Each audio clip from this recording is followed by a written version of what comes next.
دوو جۆر دەوامان هەیە کە ئینسان ڕزگارەکە لە ڕیا لە خزمەتانە باسی ئەەکەم. جۆری یەکەمینیان بریتێ لە دەوایەکی دڵ.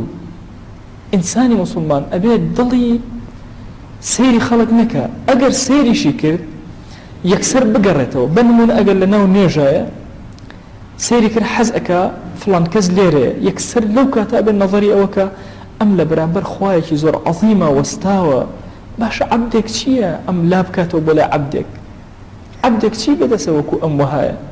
یەکسەر دڵەکەی ئارام ئەبێتەوە، جۆری ڕیاکە لە ناخا نامێنێ، حتا زیاتر لە خوا تێبگە ڕیای کەمتر ئەبێتەوە، نەزەری بۆ لای خەڵک کەمتر ئەبێتەوە. ئینسان بۆ سەیری خەڵکەکە لەبەر سێشت، یا لەبەرەوەی مەدحیکەن، یا لەبەرەوەی لە زەمیان پارێزراوە بێ، یا ئومێدەکە فائیدەیەک لەوانە بکە لەو خەڵکە. ئەم سێ خاڵە زیاتر نییە، فائیدە لە خەڵک بە هیچ شێوازێ ناکە. ذەم و مەدحیش بەدەست ڕەب العالەمینە.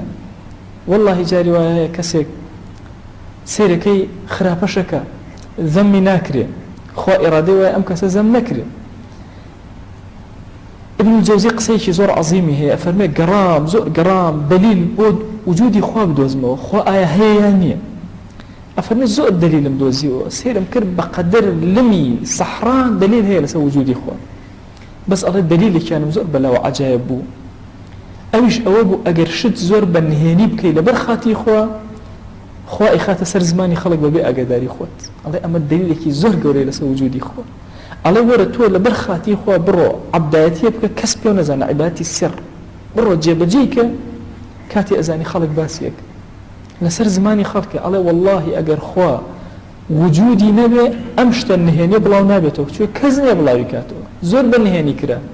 ئەڵێ سوبحان الله، خوای گەورە کردەوەکە والی ئەکا خەڵک پێ بزانێت لە فەرمایشتێکا پێغەمبەریان صلی الله علیه وسلم فەرمێ ئەگەر خوا ئێرادەی باشی بە عەبدێک بوو عەسەلەهو معنای چی؟ ئەڵێن لە ئاخری عمریان خوا هەرچی ئەعمالی ساڵحەیە کەشفیەک خەڵک ئەیبینێ، هەرچی ئەیشارێتەوە خەڵک ئەیبینێ، وای لێ ئەکا شیرینی ئەکا لە بەردەم ئیماندارانە.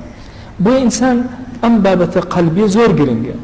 ئینسان بۆچی ڕیا ئەکا؟ لەبەرەوەی دیقەت ئەدا کە یەکێک سەیری ئەکا، کەسێک چاوی لەمە کاتێک کە لەمە تێبگا کە ئەم کەسە هیچی بەدەست نییە، نە مەدەح نە ذەم نە ئیسفادەی ئەخیر، دڵی زۆر ئارام ئەبێتەوە، نەزەری بۆ لای خەڵک وردە نامێنێ، ئیتر هەموو نەزەرەکانی بە کولی لای ڕەب العالەمین ئەبێ.